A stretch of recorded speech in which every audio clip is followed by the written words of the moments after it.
Today we're making Italian sausage and peppers and onions, and I like to use different color peppers because it always looks just so pretty when it's done.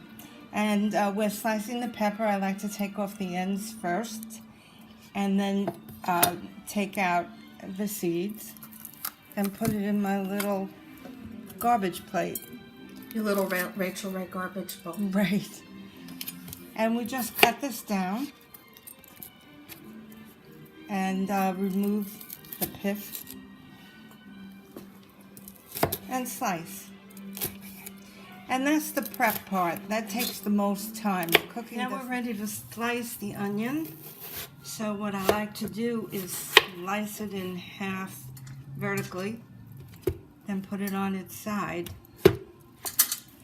and begin to do my slicing. Now we have sliced our very large onion, and we're just going to mix it through the peppers.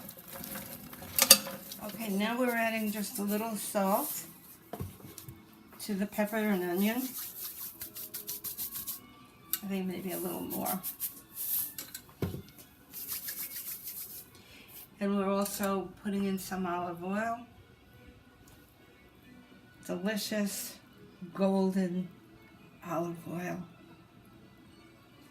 Nectar of the gods. Absolutely.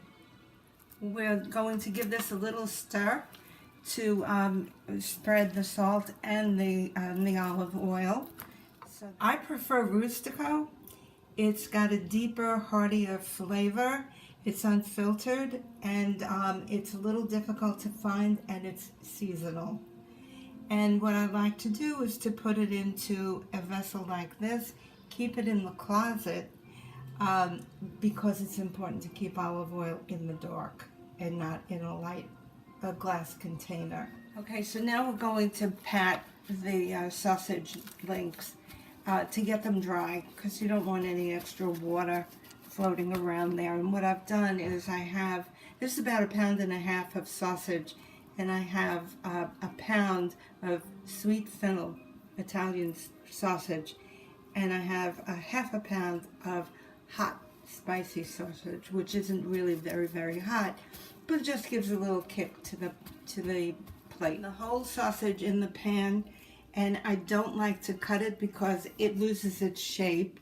So we're going to cook it for about an hour at 350 degrees in the oven. And when it comes out, then we will be able to slice it. So I'm just going to give this another kind of like a stir down. Well, nothing much I can do with that. Okay, here we go. We're going to leave it in here for about an hour, and it should be perfect. On our sausage and pepper right now, and it just looks beautiful. And it smells very good. Too bad we don't have smell-o-vision. Okay, now we're taking the sausage out so that we can slice it into bite-sized pieces, a little more manageable than these whole pieces of sausage.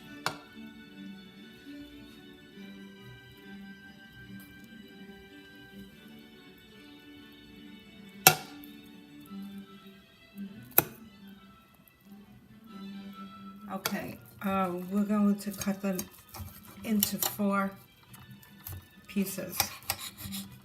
As you can see, you don't have a ragged edge, and that's what usually happens when you cut the sausage before you bake it in the oven, so you have a nice smooth. Okay, so now we are putting the sliced sausage back into the pepper mixture. And we will be ready to eat shortly. This is still very hot.